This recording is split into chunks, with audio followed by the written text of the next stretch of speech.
is CTV News. Must we really choose just one winner? You know, when all the nominees have done such wonderful, hilarious work, must we? Yes, apparently we must. Remembering a Canadian comedy icon, actress Catherine O'Hara has died. Good evening and thank you for joining us. The sad surprise sweeping through the entertainment industry today. O'Hara's team confirming she died today at home after a brief illness. The Toronto native rose to fame through her work on Second City, going on to have a massive career across film and television. Some of her notable credits include playing Macaulay Culkin's mother in the first two Home Alone movies and, more recently, Moira Rose in Schitt's Creek. Catherine O'Hara was 71 years old. Governor General Mary Simon issuing a statement today calling O'Hara a cultural trailblazer. That trail walked by many right here in Windsor, Essex. CTV's Robert Lothian has been speaking to some who have been inspired by O'Hara's work through the years. And Robert, there's no shortage of those people. Yeah, that's right, Travis. From the screen to the stage, Windsor performers feel Catherine O'Hara paved the way for their success. They say her longevity, as well as her consistency, has earned her a spot on the Mount Rushmore of entertainment. Oh, go ahead, enjoy the love you have. As long as I'm here to entertain you.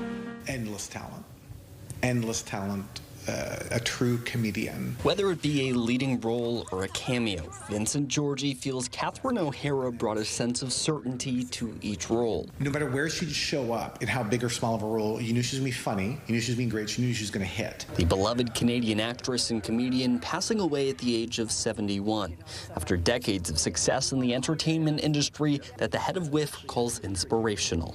If you don't let me gut out this house and make it my own, I will go insane and I will take you with me. Georgie says he met O'Hara in 2012 basking in the star's shine at an industry event in Los Angeles. She was friendly, funny, approachable, kind. I think that will boil down to one word, and it will come around every single Christmas, every single year. Kevin! Windsor-based comedian Jill Moisuk says O'Hara's legacy is one of improvisational brilliance. She's been a prominent figure in Hollywood, but almost in such a Canadian way where she never had to sort of own the spotlight. She always was sort of there and a prominent figure because of her craft. In an often male-dominated industry, Moisuk says O'Hara showed female comedians to grow instead of shrink, and that you're allowed to age gracefully. Catherine O'Hara sort of gives people like me permission to, be who I am authentically, because I see that she won in the long game. Comedian Jen Richardson says there will never be another O'Hara, but that she leaves a door open for women in comedy. They did it their way, and now times are different, but we have an example of other women who have done it. We can just take from it and grow and just get better. Like, that's the goal of comedy, right? For comedians, actors, film buffs, and fans, a legacy that speaks for itself. I would love to stand up here and tell you this was all just a walk in the cake, but it wasn't. Catherine O'Hara was a North Star for so many people in the industry. Georgie says the Windsor International Film Festival will plan to pay tribute to O'Hara when the time is right. Travis. Thank you, Robert. That's CTV's Robert Lothian reporting live tonight. In other news, during one of the coldest, snowiest stretches of the winter, Windsor City Council has voted to cut next year's winter maintenance budget. CTV's Michelle Molesky has the details. City streets are back to normal. The weekend snowstorm a distant memory, albeit an expensive one. It takes about 24 hours for us to get through all of the streets, and it costs us about $450,000 once we do move into the residential streets. And that's only for the 24-hour period when crews got to residential streets.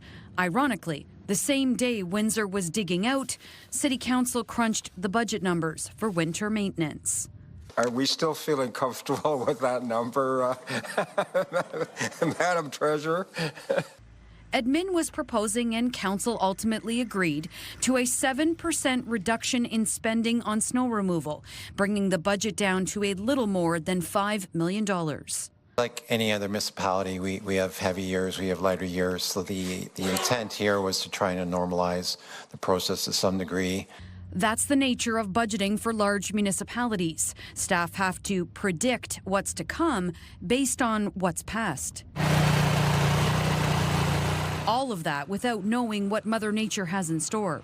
For example, over the last 5 years, Windsor has gone over budget on snow removal every year, except for 2023, when there was a $200,000 savings. We've always had additional reserves we can tap into if it's a very heavy year. Meanwhile, if you feel like there's less salt on the streets, you aren't mistaken. And although we're fine, we're not depleted, as I'm told, that the supply is not as robust as we're used to having. Even though we are home to the Windsor salt mine, the city will only get what their contract stipulates, regardless of what Mother Nature sends our way. We're watching our P's and Q's on salt and salt usage because there is the possibility, if this type of snow and ice keeps up, that we would be in a deficit position, which wouldn't be good for anyone. Michelle Molesky, CTV News. There's less than a month left for employees at Diageo's Amherstburg plant before the operation shuts down for good. But most, the union says, have already moved on. Unifor Local 200 President John Dagnolo says 98 employees of the original 200 plus are still working at the Crown Royal bottling plant. The others have all either found work elsewhere or retired. Diageo announced in August it planned to close the facility on February 28th, moving the work to the States. Premier Doug Ford has vowed to remove Crown Royal from LCBO shelves after the Amherstburg facility closes. Meantime, workers at Titan Tool rallying this week 174 days into being locked out of that plant. Former Unifor leader Ken Lewenza pleading with company owners to honor the memory of the founder. Union Chair Ken St. Pierre says they speak to the company at least once a month, and he's adamant workers will continue to picket until a deal is struck or the company is closed. You know, you get a half hour and that's it, because there's not much to talk about until they get off the concessions. Nobody else in the city has taken concessions. Nobody else in this province has taken concessions. I don't even think across Canada anybody's taking concessions. So why should we? Why should we be the first ones? For hundreds of auto workers in Oshawa, last night was their last on the job. GM cutting its third shift there this morning, which Unifor says impacts more than 500 direct jobs at the plant, plus hundreds more at companies that supply the factory. Again, the union says the layoffs are the result of GM shifting operations to the U.S. amid President Donald Trump's trade war. Members are scared. The morale's terrible in the plant right now. You know, they're worried about how they're going to pay their bills, provide for their families. You know, it's scary. It's not good right now inside that plant. Ontario Premier Doug Ford has criticized the move, calling the layoffs disappointing. He says the province has a plan to support the affected workers. Car theft remains a problem in Windsor, but police say they're gaining ground. CTV's Melanie Kentner reports in our monthly Crime Stoppers update. Well, let's start by taking a look at the auto theft statistics for 2025. So, Jamie, what are the key highlights? The Windsor-based auto theft unit is reporting a notable decline in vehicle thefts since it peaked in 2021, where there were 757 reported cases. In 2025, the number of reported stolen vehicles dropped to 478. Now, what's the most common way that vehicles are stolen? So 102 of the vehicles reported stolen were as a result of keys being left in the vehicle or the vehicle left running.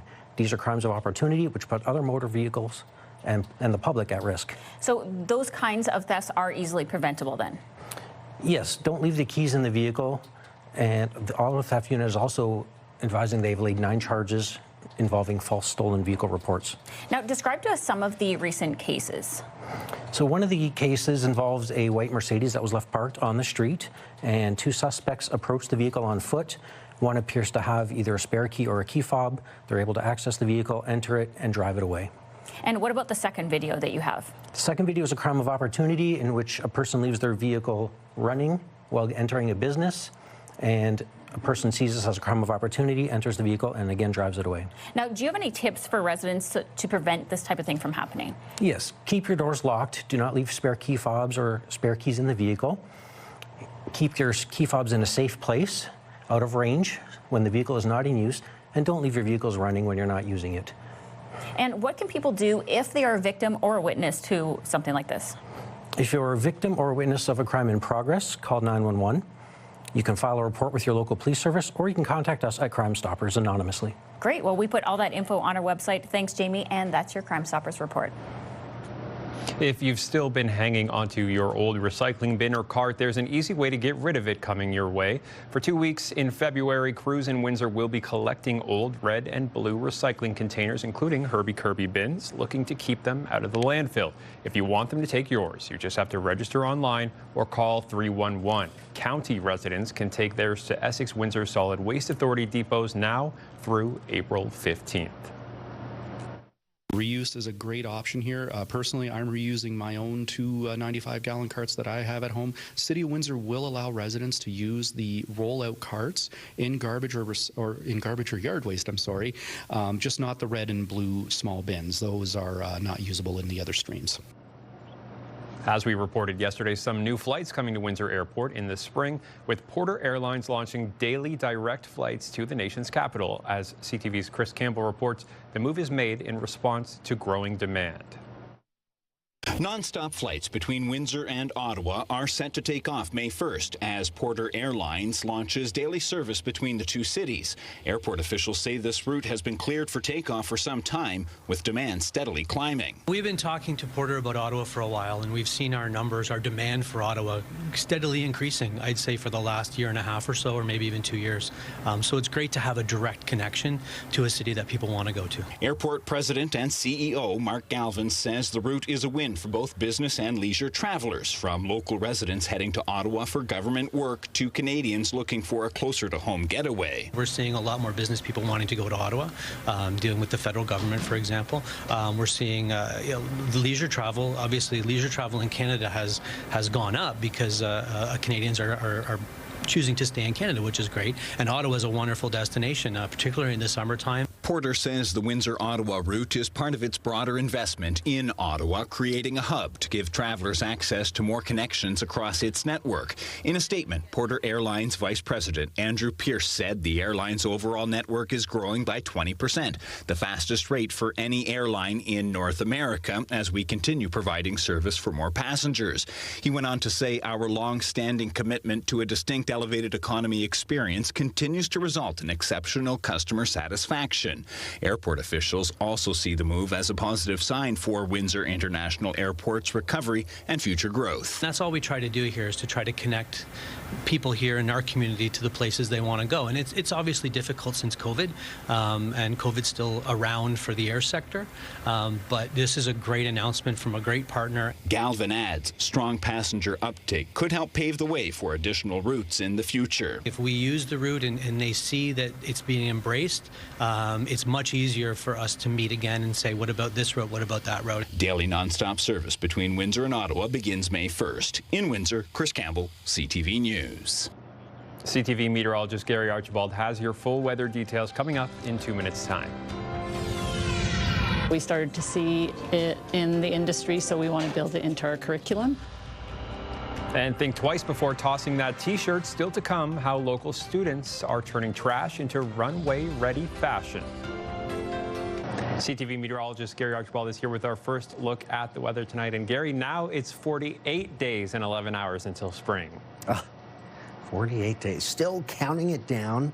Travis, I think the next week people will start to feel a little bit better about enjoying winter because it won't be as uncivilized. It's been very cold, to say the very least. We still have extreme cold warnings in place across southern Ontario, parts of it. It was a blanket of blue across these municipalities over the last, say, 12 to 14 days, indicating either snow squalls, heavy amounts of snow, of course, very cold temperatures and wind chill values.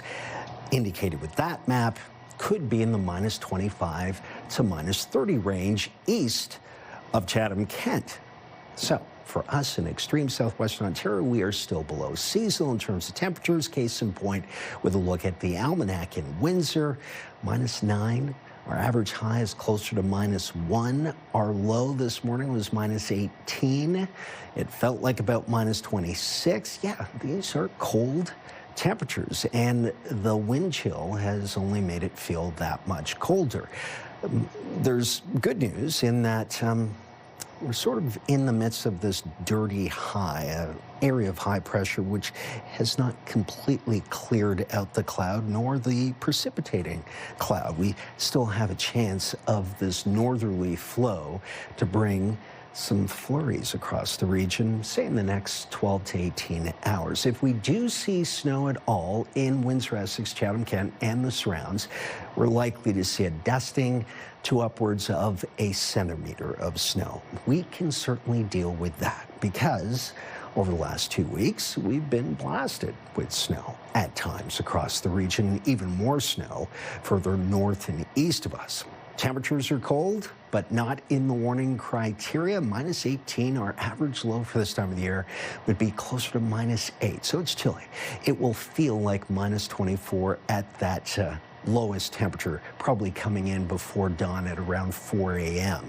Tomorrow morning at 8 a.m., minus 17 feels like minus 21. It would feel much colder if the winds were stronger, but they're relatively light. Tomorrow we'll see a high of about minus 9 to minus 10 across the region, and some sunshine intermixed at times with only a 30% chance of flurries. Sunny on Sunday. Look at this, a balmy minus 6.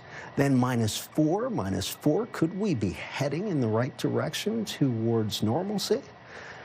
Maybe. Some flurries possible Monday and Tuesday. And by the midweek, we're still looking at minus single digits. Could be upwards of +1 a week from now with some wet snow on the way. I think we wouldn't mind that too much. Let's look at your weather. Thank you, Gary. Well, the recent winter weather has disrupted just about everything from commutes to canceled flights, but now it's creating a problem most people never think about, delaying funerals and leaving families waiting for closure. If you couldn't get a flight out of Detroit Metro this week, you are not alone. Local 4's Amanda Kuznicki has the story. Kemp Funeral Home in Southfield specializes in international transport. But because of the weather, this week they've struggled to do just that, and families are searching for closure. I have to call the family and tell them, well, they're not booked on this flight. And, well, when will they be booked? I don't know. I'm trying.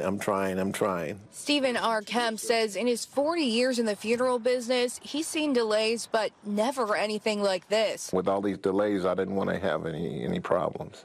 For days, Kemp has been taking call after call, rescheduling flights to transport loved ones who have passed. He says airlines have put embargoes on cargo because of the bad weather, turning shipments away. Delta Airlines is one of them. A spokesperson for Delta says that Detroit Metro Airport lifted the embargo Wednesday evening and that it was put in place to make sure transport is handled safely during winter weather. Day before yesterday, they accepted a flight. Checked it in, weighed it, got it into the cargo area, and then came back and told my driver, you had to take it back. And Kemp isn't alone. Over at James H. Cole Funeral Home in Detroit, they're facing the same challenges. They said, wait a minute, we can't take your drop off because we have actually stopped receiving bodies from Detroit. Green says this isn't new. Weather always impacts transport. Whether it's hurricane season, wintertime, we always end up running into different issues that are completely out of our control. The Federal Aviation Administration and Detroit Metro Airport say it's up to the airlines. We reached out to American, United, and Spirit, but have not heard back. If you hang out with any curling fans, they're probably going to be talking about this one all weekend, a do-or-die shot at the Scotties that delivered a milestone moment for Nova Scotia. Keep it out her. It's coming in, and she's got it. Taylor Stevens. 25-year-old skip Taylor Stevens holding her breath, waiting for the Rocks to connect, bringing her team back from the brink of elimination and sending them to the playoffs. For the first time, 2 teams from Nova Scotia advanced to the championship round at the Scotties. The last time the province won the tournament was the late Colleen Jones in 2004.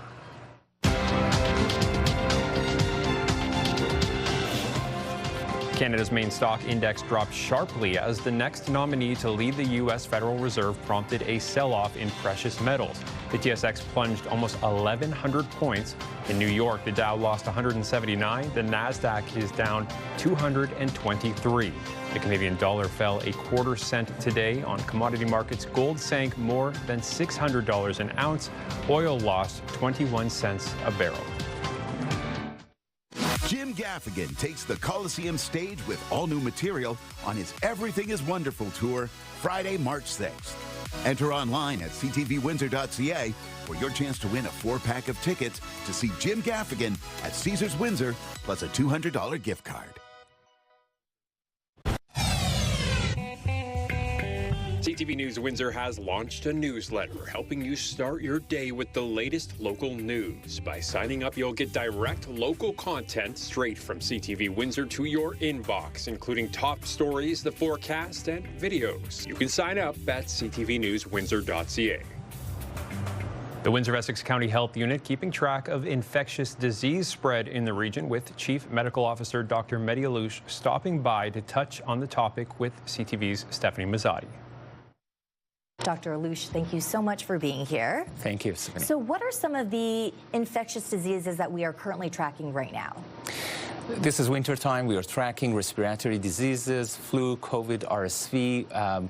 You might remember we had a significant issue with measles in 2025. We are tracking that infection too, and we're tracking a bunch of other infectious diseases going to the summertime. And as the situation, the temperature goes higher, we are tracking vector-borne diseases, Lyme, West Nile virus, and other diseases.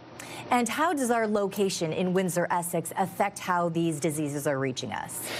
We are a border city. We have a very diverse population. We are connected to every part of the world. We travel to other parts of the world. We have a unique climate here. The southern part of Ontario, the southern part of the country, it's warmer. We have mosquitoes. We have other vectors, Lyme disease. So that put us at a higher risk of all of these diseases. And as you mentioned, you guys are tracking so many different diseases. And if any of our viewers at home want to take a look online, they can easily do that, right? Yes, they can go on our website. We have wastewater surveillance for some of those diseases. We have case counts, and it shows us on our website. This is very timely reporting on our website. And for the next few weeks, Dr. Alouche will be stopping by CTV News Windsor to shed such light on other priorities identified by the health unit. And a priority in the fashion industry these days is sustainability, something local high school students are learning all about. Here's CTV's Bob Belichico. Just throwing out your clothes is kind of just a waste. According to the website madeinca.ca, only 1% of clothing is recycled into new clothing, and about 87% of fibers used for clothing end up in landfills or incinerated. Elaine Chatwood, coordinator of the Fashion Design Technician program at St. Clair College, is hoping to help address the problem. She has created a Canada-wide competition for high school students. Part of the industry, well, most of the industry is moving to sustainable business models as much as possible. So we started to see it in the industry, so we want to build it into our curriculum. The goal of sustainable fashion is to keep a garment in circular use for as long as possible. Students are tasked with creating an outfit using upcycled garments, fabric, and found items. I hope they learn that we should think of sustainability right from the beginning, right from the design perspective, what we're picking with fabrics, picking more organic, natural fabrics or fabrics that are recycled. I like to flip things I find at the thrift store, and I like to take old sheets that I find at the thrift store and use them as fabric for my clothes. Sophia Perry has been experimenting with upcycled clothing for years and is excited to create a design for the competition. I'm going to take an old pair of jeans and I'm going to cinch them in, and then I'm going to make them bell bottoms, but I'm going to use the extra fabric from a sheet that I find. I hope it's patterned. She'll also create a matching top. Whenever you're done with your clothes, you put them in a bag and you send them off to Goodwill. It's just a cycle that can replenish itself, because just because you don't want something doesn't mean someone else can't use it or can't make it into something. According to Made in CA, it takes over 3,700 liters of water to make a pair of jeans, from growing cotton to delivery in store. Chatwood says upcycling to a thrift store can help save landfills. Looking at buying better quality, better fabrics, more natural fabrics, or recycled fibers. And they will cost a little bit more, but you've got to think about cost per wear. The designs submitted will be fully wearable and runway ready. The top 3 will be selected by the St. Clair College faculty and showcased at the college's Atelier fashion show in April. Submissions are due March 2nd. Bob Belichico, CTV News. Discussion here at Windsor City Hall. Windsor's top stories. A major project is about to get underway. Breaking news alerts. Severe weather is a possibility. And watch live. Good evening, and thank you for joining us. Download the CTV News app.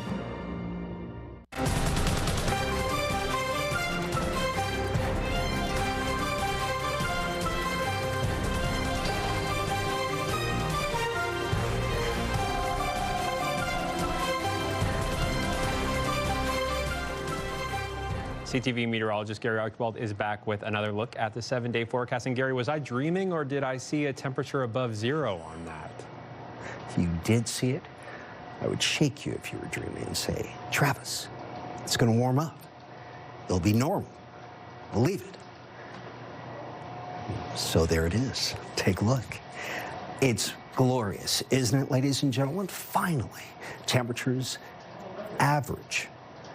But we have to get through the weekend. Cold temperatures, even minus teens before we get there. Some flurries to start the work week for most on Monday through Tuesday, but -4 to -6, that's civilized. The lows are still somewhat lower than normal. Wherever you are, enjoy your weather, wear those extra layers, and a week from now, picture it, +1. I'll see you then. Thank you, Gary. And yes, the countdown is on to warmer weather with one rodent standing in our way. Wyerton Willie getting ready to make his 70th winter weather prediction on Monday. This weekend, we'll see the town taken over by all kinds of fun activities, including sleigh rides, an outdoor carnival, and chili cook-off.